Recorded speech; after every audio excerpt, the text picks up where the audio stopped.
Morning. चलिए start करते हैं वीडियो। सॉइल मैकेनिक्स का 5वां चैप्टर।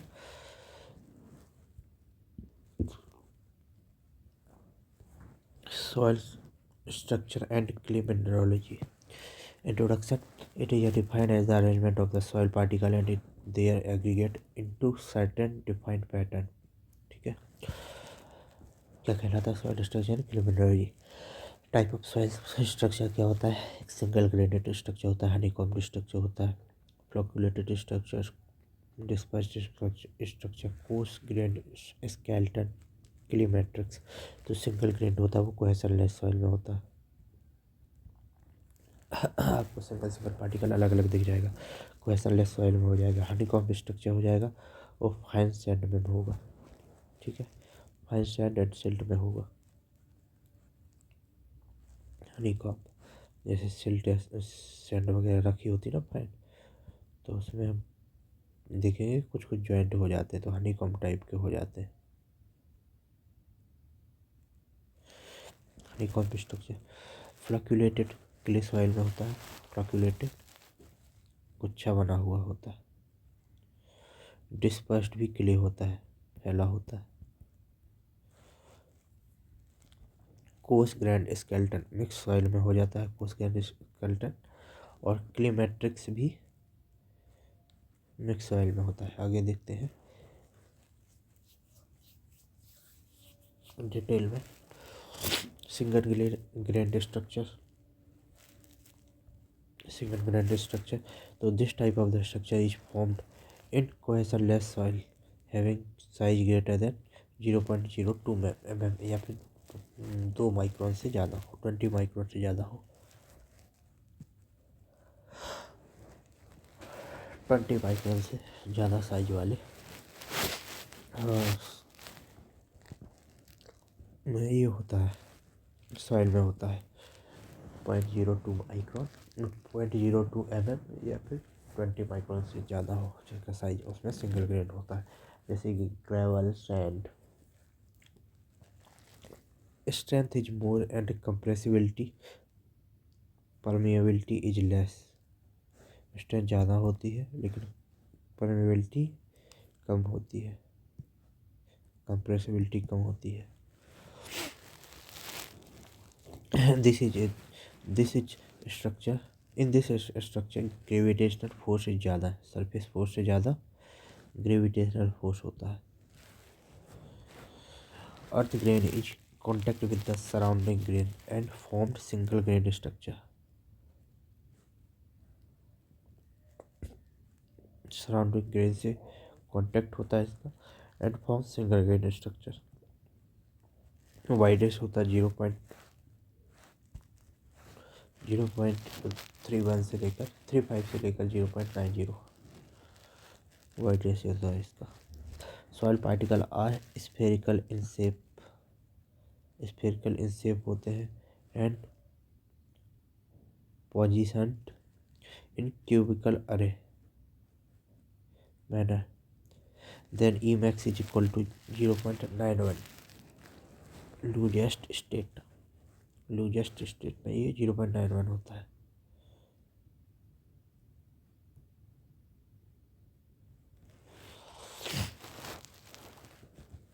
किसमें? ग्रेवल और सैंड की बात चल रही है यहाँ पे सिंगल ग्रेन की।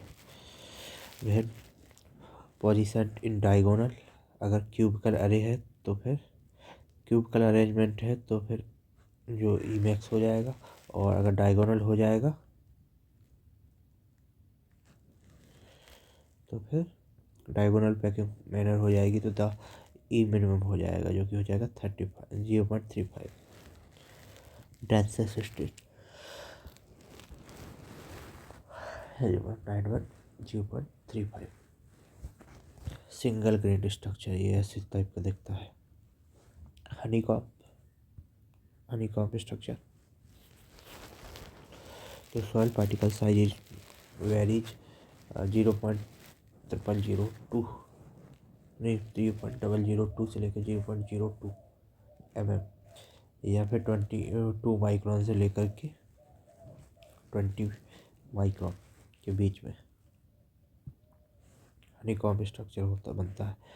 और surface force and gravitational force involve equally during formation of the soil. दोनों का फोर्स का दोनों का पार्टीशन होता है इसमें इक्वली इन्वॉल्वमेंट होता है during formation of the soil. It can not resist vibration को रजिस्ट नहीं कर सकती and shock under building and make cage large deformation होता है इसमें। इसकी वजह से वाइब्रेशन और शॉक की वजह से can not resist it. Cohesionless soil H fine and silt fine sand and silt इनमें ये होता है। ठीक है, कोहेशनलेस सॉइल भी होती है, ये भी हनीकॉम्ब स्ट्रक्चर बनता है, इस टाइप से बन जाता है ये। Adhesion force hold the particle together. Adhesion force के द्वारा पार्टिकल साथ साथ में होल्ड रहते हैं। तीसरा आता है फ्लॉक्यूलेटेड स्ट्रक्चर। तो it occurs in clay particles having large surface area। Flocculated structure जो होगा लार्ज सरफेस एरिया होगा। clay particle had negative charge on surface and positive charge on edge। negative charge on surface and positive charge on edge।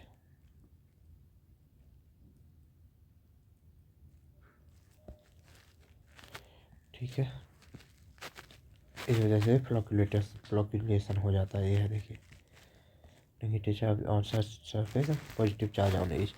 If net force during deposition is repulsive then particle oriented face to face. अगर हम उसको repulsive force लगा देंगे तो particles face to face arrangement हो जाते हैं। Strength void ratio and permeability is more. E भी ज़्यादा होगा और परमेबिलिटी भी ज़्यादा होगी, स्ट्रेंथ भी ज़्यादा होगी। Formation of this type of structure is due to the surface electrical forces.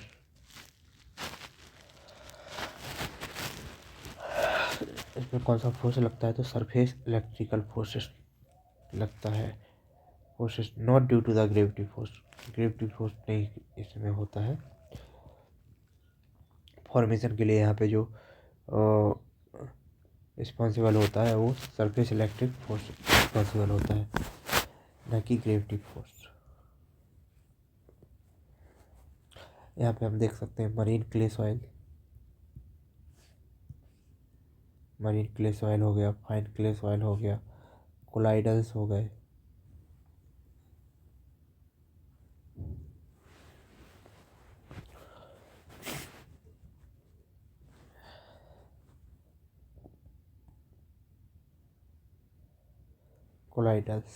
Collides हो गए, इनका साइज 0.2 माइक्रोन से छोटा है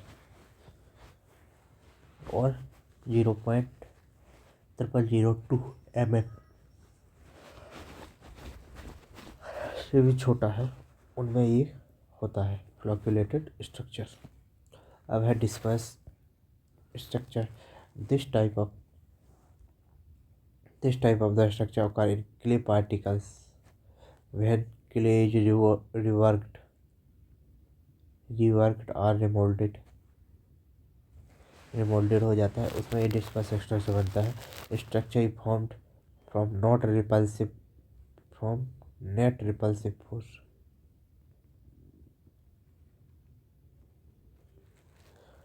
forming face to face orientation होता है, तब जाके रखा जाता है।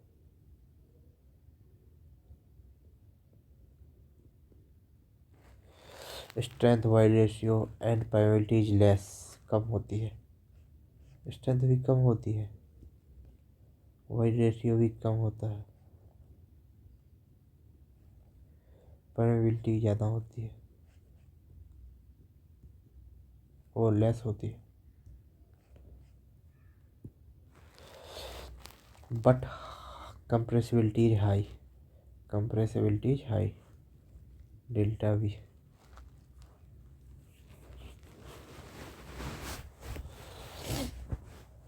ये होती है लैक्स्ट्राइन सॉइल में, लेक वाली सॉइल में होता है ये dispersed structure, lacustrine soil dispersed structure.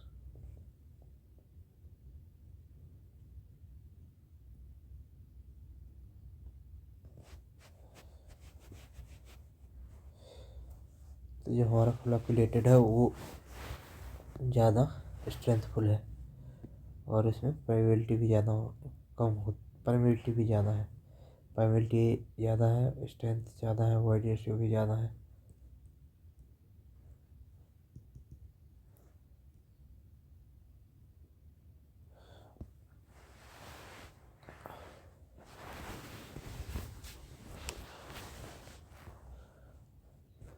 Clay mineralogy. All the clay minerals are made up of two fundamental crystal sheets jointed together different bonds.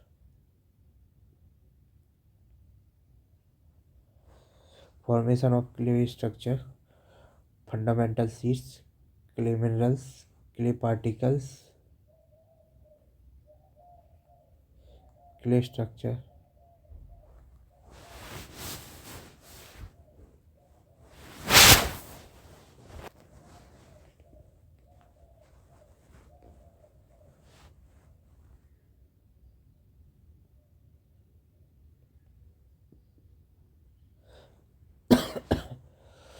All clay minerals are made of two fundamental crystal sheets jointed through different bonds. दो sheet होती है, कई सारे bond होते हैं।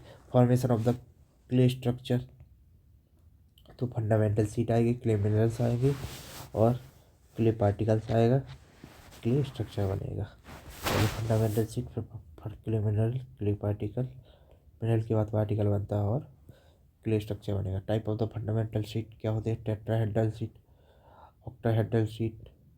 दो type की sheet हुई होती है, तो टेट्राहेड्रल और ऑक्टाहेड्रल में देखते हैं। In this sheet a silica atom is attached in 4 oxygen, 4 oxygen से, एक ये हो गया ऑक्सीजन, एक ये हो जाए, ये एक ये, और ये सिलिका हाइड्रल है। ऊपर से ये आया, इधर से ये आया, इधर से ये आया, इधर से ये आया, और चारों भी अब आपस में बॉन्डेड है।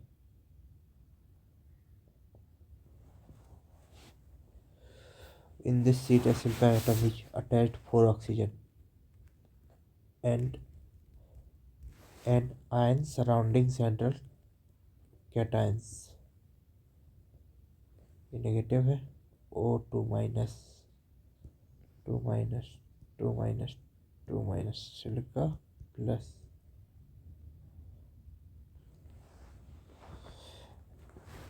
cations। This shape is a trapezoidal. Net charge are tetrahedral। Shape इसका टेट्राहेड्रल का ट्रापेजोइडल होता है, और इसका जो वो होता है नेट चार्ज होता है वो टेट्राहेड्रल। नेट चार्ज पर tetrahedral is unit is 1। Charge कितना होगा तो 1 होगा इसमें। ऑक्टाहेड्रल शीट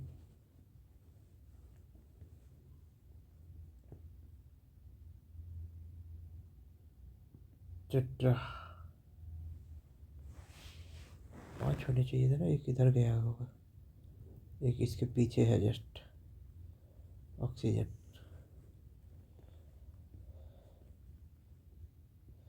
यहाँ पे ऑक्टाहेड्रल का है, ये बीच में Al2 हो जाएगा। 1 2 3 4 5 6, octa means 6, tetra means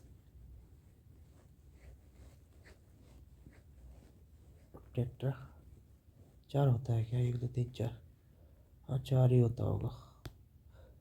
math eight प्रोब्यूट, ये तो वो अलग हो गया। चलिए, इन दिस सीट हाइड्रोक्साइड आयन देख ले रहे हैं, टेट्रा में कितने आएगा? टेट्रा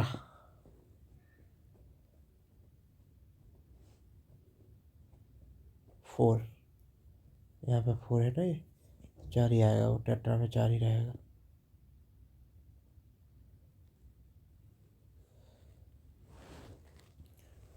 ठीक है, अगला देखते हैं। इन दिस सीट, जो ऑक्टाहेड्रल है, in this sheet 6 hydroxyl ion OH are attach to the aluminium या मैग्नीशियम या और आयरन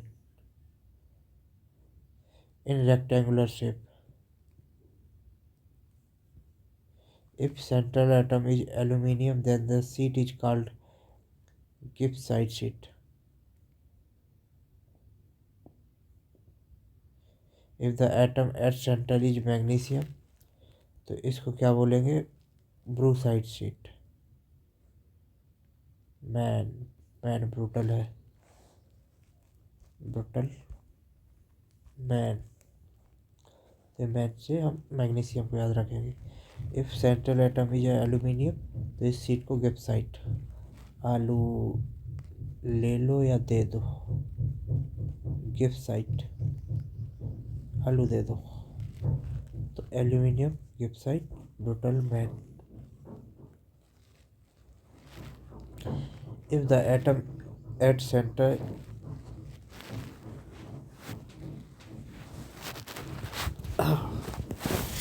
यहाँ पे हम देखते हैं अल्फ़ाबेट से वैसे याद रख सकते हैं।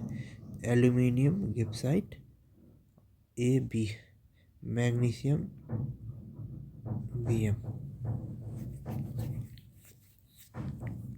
ए और बी अलग अलग रहेंगे, यहाँ पे गिब्साइट आ जाएगा, यहाँ पे मैग्नीशियम, एल्यूमिनियम मैग्नीशियम, बस साथ में नहीं रहेंगे। If atom at center is iron, then the sheet is called ferrite। लो, अगर आयरन हुआ,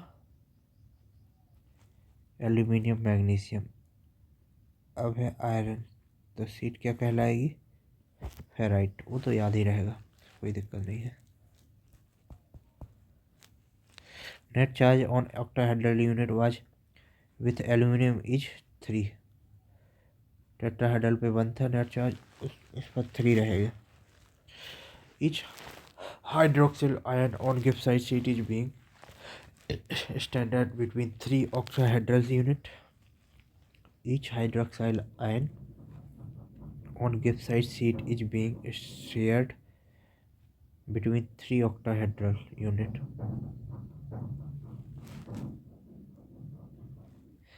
Therefore, net charge over gibbsite is +1.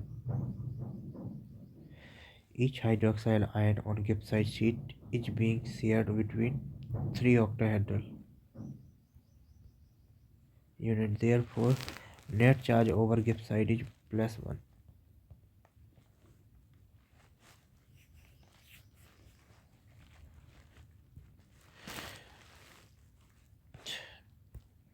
Atomic and molecular bonds, electrostatic or primary valence bond, atom bonding to atom forming molecules is called primary valence bond. These are intramolecular bonds.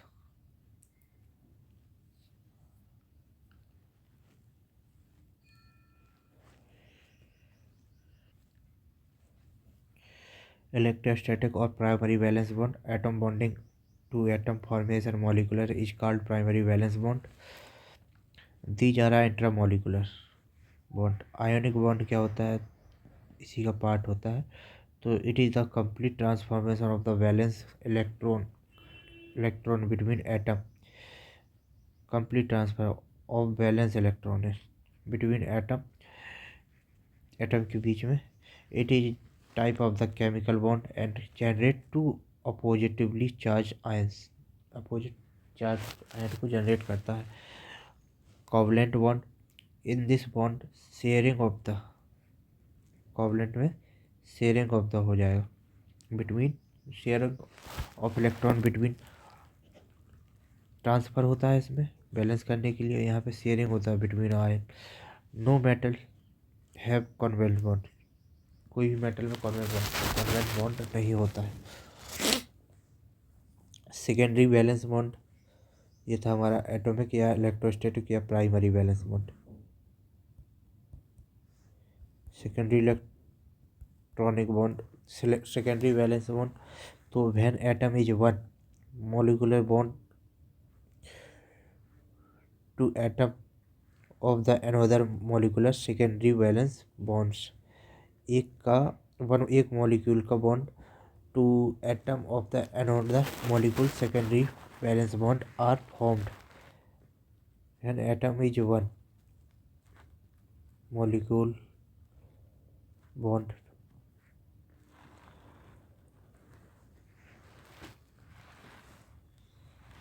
atom to the another molecule secondary valence bond are formed. These are the intramolecular.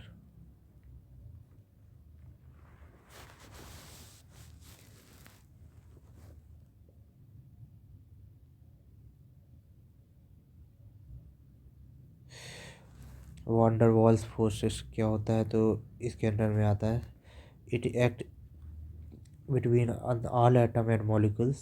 It play a role in many important phenomena such as the aggregate stability of the soil.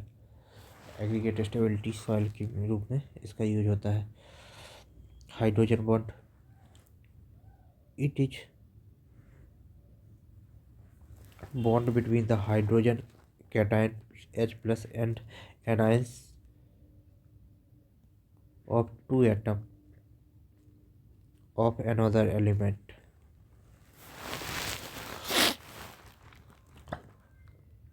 It is weaker than the ionic. Weak होता है ये ionic और covalent bond, ionic और covalent bond से ये weak होता है, but stronger than van der Waals bond, van der Waals bond से स्ट्रॉन्ग होता है।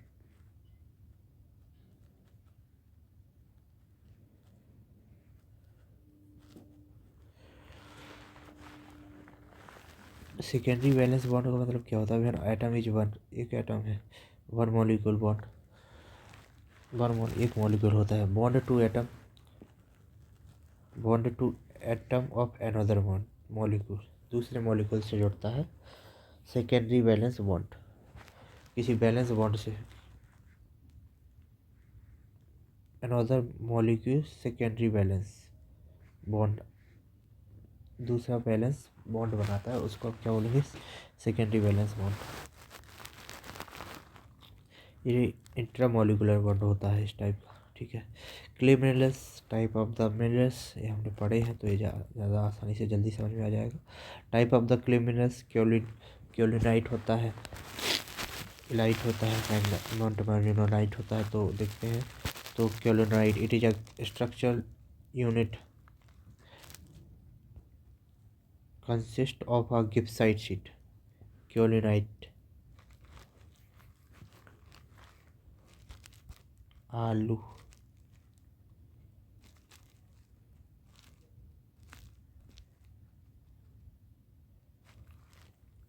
बोटलमैन,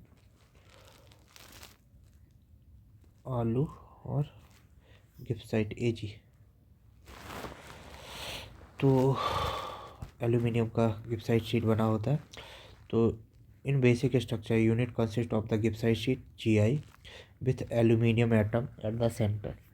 It is a joined to silica sheet through the unbalanced oxygen atom.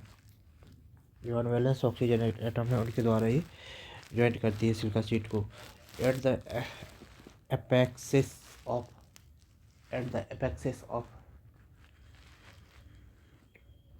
Silica sheet के ऊपर ही। तो it is a structure, its structure is made up of silica and gibbsite sheet 1 by 1। Specific surface area is 15 metre square per gram. इसकी जो length होती है वो 7 angstrom होती है, और इसमें बॉन्ड होता है वो हाइड्रोजन बॉन्ड होता है क्योलिनाइट में। तो माइक के अनुसार हम यहाँ पे देखेंगे सबसे ज़्यादा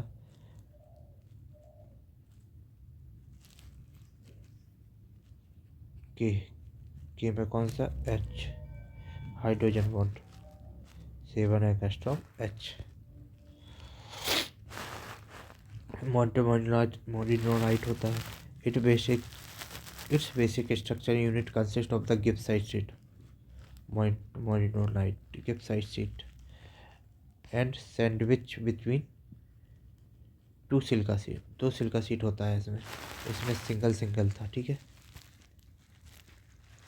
एक टाइप का बनता जा रहा है ना, इसमें सिंगल है, लेकिन इसमें मोनोनाइट में दो सिल्का सीट है। तो दो सिल्का सीट होगी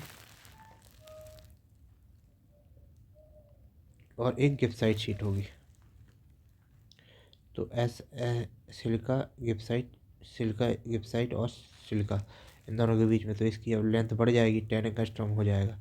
तो माइक के अकॉर्डिंग यहाँ पे था 7 एंगस्ट्रॉम, क्या था, हाइड्रोजन बॉन्ड। यहाँ पे क्या हो जाएगा, 10 एंगस्ट्रॉम, और बॉन्ड कौन सा हो जाएगा इसमें, तो गिब्साइट में include atom aluminium iron magnesite of the और a combination of these basic structural units are joined together by link between oxygen ion of two silica sheets। Oxygen हो जाएगा या वॉन्डर वॉल्स बॉन्ड हो जाएगा, तो M का उल्टा हो जाएगा W, वॉन्डर वॉल्स मॉलिक्यूल या ऑक्सीजन आयन। इस bond water is it in this bond water is easily entrance between structure unit of the cases. Oxygen में वाटर फिट हो जा रहा है।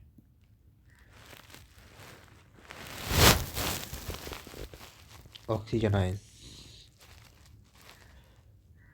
In this bond, water is easily enter between structure unit and case expansion। और क्या कर देता है, एक्सपेंड कर देता है। इसका जो सरफेस स्पेसिफिक सर्विस एरिया होगा, इसमें तो 15 मीटर स्क्वायर पर ग्राम था, इसमें जो सरफेस एरिया हो रहा है वो बहुत ज़्यादा हो रहा है, 800 मीटर स्क्वायर पर ग्राम होगा। अब बचा इलाइट। तो इलाइट के लिए क्या है, तो there is always substituent 20% plus minus substitution of silica atom by aluminium atom is in silica sheets. Properties of illite mineral is intermediate between those of kaolinite and मोनोनाइट। दोनों के बीच में होती है प्रॉपर्टी, और इसमें जो बॉन्ड होता है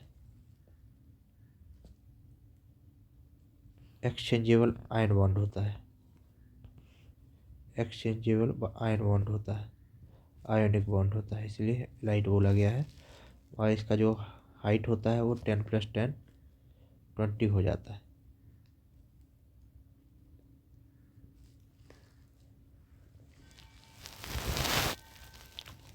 प्रॉपर्टीज ऑफ क्ले मिनरल्स, केओलिनाइट में बॉन्ड होता है, हाइड्रोजन बॉन्ड होता है केओलिनाइट में, ठीक है। और एग्जांपल चाइना के लिए, थिकनेस सेकंड एंगस्ट्रॉम। इलाइट में आयोनिक बॉन्ड होता है green clay sand laterite soil. Height कितनी होती है इलाइट की, इसकी भी 10 एंगस्ट्रॉम होती है आयोनिक बॉन्ड। और मोनोनाइट में वाटर बॉन्ड होता है, वीकेस्ट बॉन्ड होता है, ये स्ट्रॉन्गेस्ट कौन सा हो जाएगा, केओलिनाइट में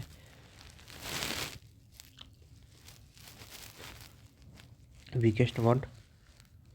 और ब्लैक कॉटन सॉइल में ये होता है, वेंटोनाइट में होता है 10 एंगस्ट्रॉम इसकी भी हाइट होती है, थिकनेस होती है।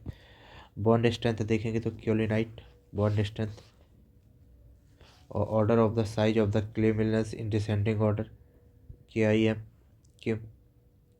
बॉन्ड स्ट्रेंथ किम, बॉन्ड स्ट्रेंथ नॉर्थ कोरिया का है ये किम, बॉन्ड स्ट्रेंथ इसकी ज़्यादा है। Order of the size of the minerals वो भी यही है, ऑर्डर भी यही है, पास करता है, स्ट्रेंथ भी इसके पास ज़्यादा है। Shrinkage, order of size Kim, shrinkage, swelling and plasticity, dry index, dry strength ये M, ड्राई स्ट्रेंथ में अगर देखा जाए तो ये उल्टा हो जाएगा माइक। ठीक है, ये हमारा चैप्टर ख़त्म हुआ है। अब है इफेक्टिव नेचुरल। छठवां भी रीड क्लियर है, simple. Effective and neutral stress. Effective and neutral stress, stress condition of the soil water table condition are consider to a compute of the effective stress. Water table condition के द्वारा effective stress का computation किया जाता है। Total stress क्या होता है? The total vertical stress at a point below the ground surface is due to the weight of everything soil including soil water surface and surface loading. Total vertical stress acting on a point below the ground surface is due to the weight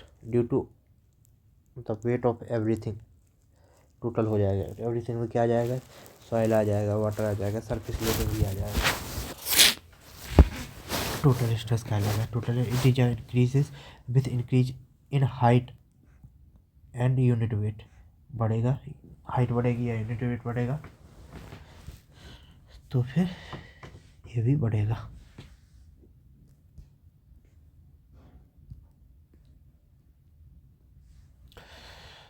you यहाँ पे sigma बराबर total weight बराबर क्या, total stress बराबर क्या हो जाएगा? Sigma dash plus u. U is the pore pressure. Effective stress क्या हो जाएगा? It is the part of the total stress. Total stress का पार्ट होता है। It is arrest by the soil particle by grain to grain interaction.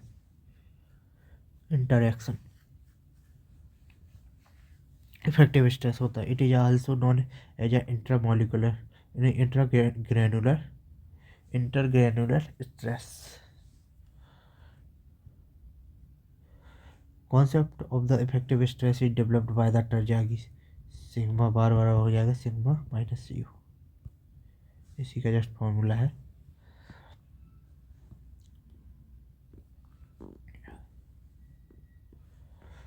Neutral stress या pore water pressure. It is a pressure due to the pore water filled in the void soil.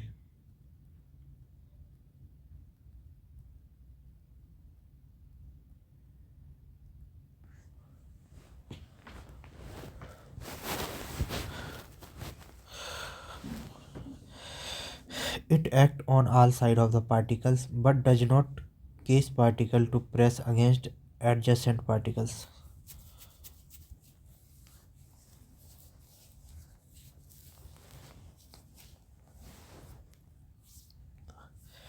It acts on all sides of the particle but does not cause particle to press against adjacent particle.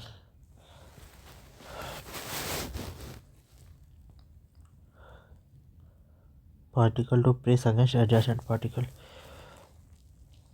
Particle side में लगता है ये neutral stress, but does not cause particle to press against adjust. ये दूसरे particles को नहीं effect करता है।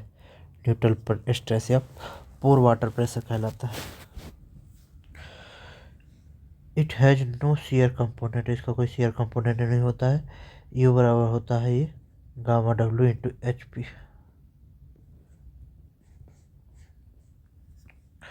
सबमर्ज्ड सॉइल मास क्या होता है? तो water table at ground level h p h u is equal to Z.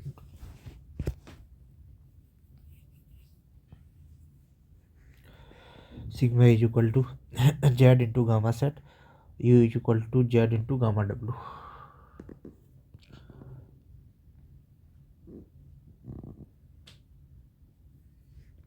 Saturated soil है ये, यहाँ पर जेड है, ये जितनी हाइट में ये सैचुरेटेड है उसी का ये एच पी है, प्रेशर हेड। एच पी बराबर pressure head.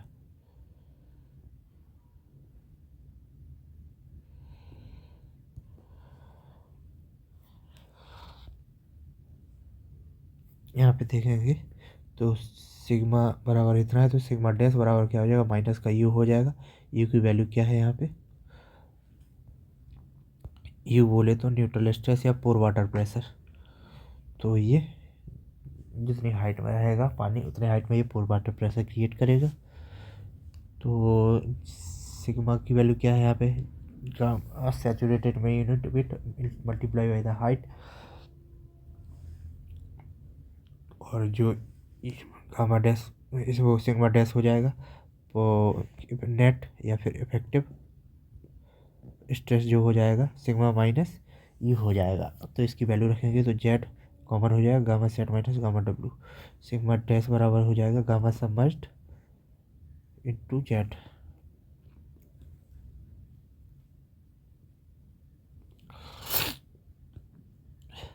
Water table above the ground level, pore pressure क्या होता है, यू इज इक्वल टू होता है z plus z one into gamma डब्ल्यू। इसके according z plus z one, इसके ऊपर भी पानी है तो इसका भी पोर प्रेशर क्रिएट होगा। पानी वाटर टेबल वो सॉइल के ऊपर भी है, अबव ग्राउंड लेवल है ना, तो यू बराबर क्या हो जाएगा, जो हमारा पोर प्रेशर होगा जो मल्टीप्लाई गामा डब्ल्यू तो हो गई, जेड प्लस जेड वन हो जाएगा। और इफेक्टिव प्रेशर क्या हो जाएगा, पहले टोटल प्रेशर देखते हैं। तो टोटल प्रेशर क्या होगा, इसका यूनिट वेट, पानी का unit weight multiply by Z one, ये हो जाएगा पानी के लिए। उसके बाद ये हो जाएगा Z multiply by the saturated condition वाली यूनिट वेट, और इसमें से है जब हम पोर प्रेशर को घटा देंगे माइनस कर देंगे तो हमारे पास आ जाएगा ये इफेक्टिव प्रेशर। यहाँ पे करते हैं, अच्छा जेड वन गामा डब्ल्यू plus Z gamma sat minus Z gamma W minus z one gamma डब्ल्यू, तो जेड इंटू गामा डब्ल्यू से Z into gamma W cut हो गया, सिग्मा बराबर सिग्मा डैश बराबर क्या बचेगा, Z common gamma sat minus gamma W, अर्थात सिग्मा डैश बराबर बचेगा जेड इंटू गामा सबमर्ज। ठीक है, जो कि ये बच रहा है।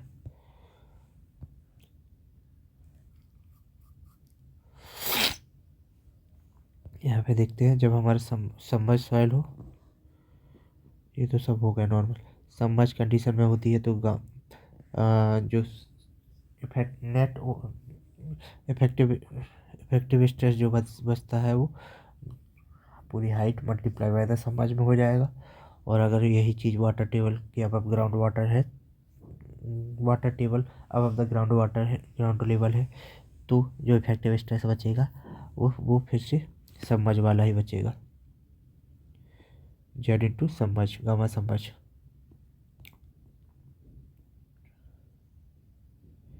जेड इंटू जेड वन था यहाँ पे जेड वन था, ये जेड वन ये वाला है, ये जेड था, ये कट होगा, जेड जेड बाहर रह जाएगा तो जेड इंटू गामा सबमर्ज बचेगा, सेम बचेगा। Water table below the ground level है तो इफेक्टिव स्ट्रेस क्या हो जाएगा, ये वाली कंडीशन है अगर, तो पार्शियली सैचुरेटेड सॉइल इतनी आ जाएगी, पूरी सैचुरेट नहीं होगी ना, सरफेस टेंशन की वजह से पानी ऊपर आएगा तो उससे पार्शियली सैचुरेटेड सॉइल होगी, वाटर टेबल बिलो रहेगी लेकिन ग्राउंड लेवल से। तो इफेक्टिव पहले तो जो हमारा टोटल प्रेशर कैसे बनेगा, तो जेड वन इंटू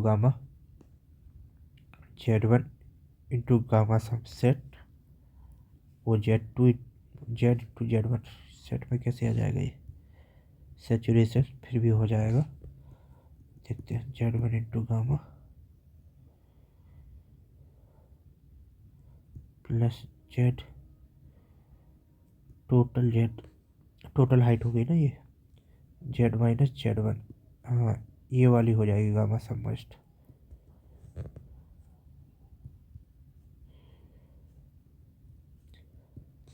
इतनी हाइट में जो होगा गामा से मल्टीप्लाई हो जाएगा, ड्राई माना जाएगा उसको, न्यूट्रल माना जाएगा, ड्राई नहीं। और जेड माइनस ये टोटल हाइट थी, जेड माइनस जेड वन को मल्टीप्लाई करेंगे कि गामा सबमर्ज्ड, जो हमारा टोटल हो गया। और यू क्या होगा, पोर प्रेशर कितना क्या क्रिएट होगा, तो पोर प्रेशर केवल इस हाइट में क्रिएट होगा, z minus z one into gamma डब्ल्यू, इससे माइनस कर देंगे, z minus z one into gamma डब्ल्यू प्लस में हो जाएगा जेड माइनस जेड वन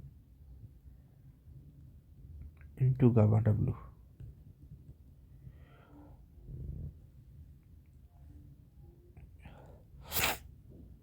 तो z minus z one common हो जाएगा और गामा सब माइनस गामा डब्ल्यू रह जाएगा, जिसको हम बोलेंगे गामा, नहीं गामा सेट, इस सब नहीं है, सेट सैचुरेटेड वाला था, क्योंकि साइड में पानी पूरा रहेगा ना तो सैचुरेटेड रहेगा, तो ये हमारा गामा सैचुरेटेड रहेगा और गामा सबमर्ज बच जाएगा। तो नेट में हमारा क्या रह जाएगा,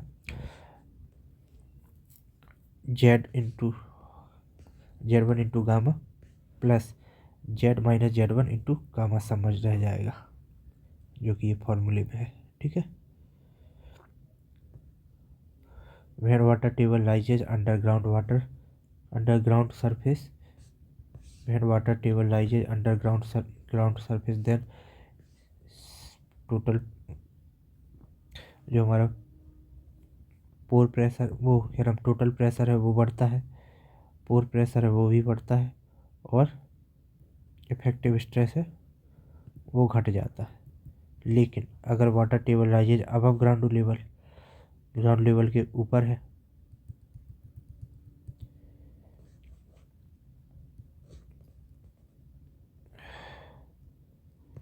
इसके ऊपर राइज हो जाएगा, तो हमारा टोटल प्रेशर और पोर प्रेशर इफेक्ट इक्वली बढ़ेंगे, और जो हमारा कांस्टेंट हो जाएगा क्या, हाँ, इफेक्टिव प्रेशर कांस्टेंट हो जाएगा। ये है कांस्टेंट क्यों हो जाएगा, क्योंकि देखिए यहाँ ये वाला फॉर्मूला, यहाँ पे ये अबव द ग्राउंड लेवल के ऊपर अगर पानी बढ़ रहा है तो ये जो हमारा रहेगा ये हमारा कांस्टेंट कैसे हो जाएगा, क्योंकि जेड हाइट में सबमर्ज्ड हो जाएगा, इसमें ऊपर था ना, हाँ इसमें ऊपर था, सॉरी, यही तो है जेड प्लस जेड वन। तो इसमें अगर जेड वन बढ़ेगा तो इसमें भी जेड वन, पोर प्रेशर में भी जेड वन बढ़ रहा है, ठीक है,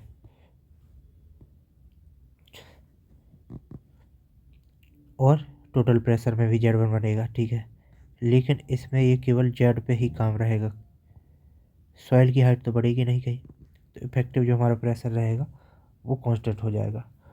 due to capillary effect negative pore pressure generated, so sigma dash increase. अगर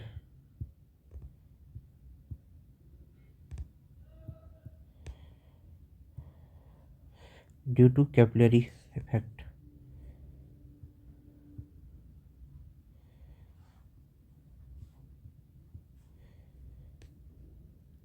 due to capillary effect negative pore pressure generated, तो सिग्मा डैश हमारा बढ़ेगा, इफेक्टिव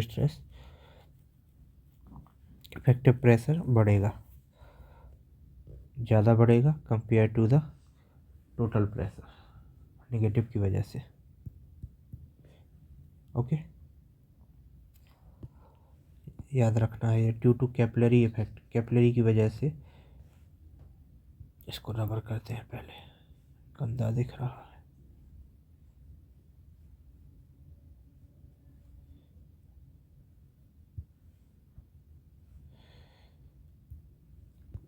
कैपिलरी इफेक्ट की वजह से नेगेटिव पोर प्रेशर बढ़ता है, नेगेटिव पोर प्रेशर जनरेट होता है कैपिलरी इफेक्ट की वजह से, जिससे जो हमारा इफेक्टिव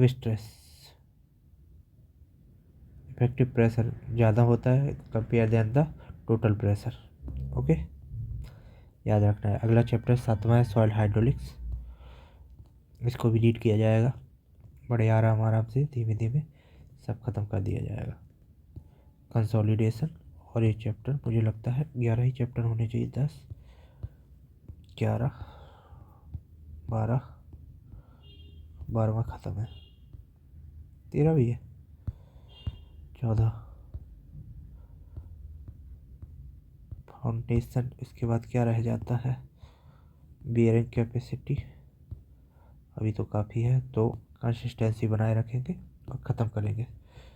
16 चैप्टर है टोटल, फिर हाईवे स्टार्ट होगा। तब तक के लिए बाय बाय, धन्यवाद।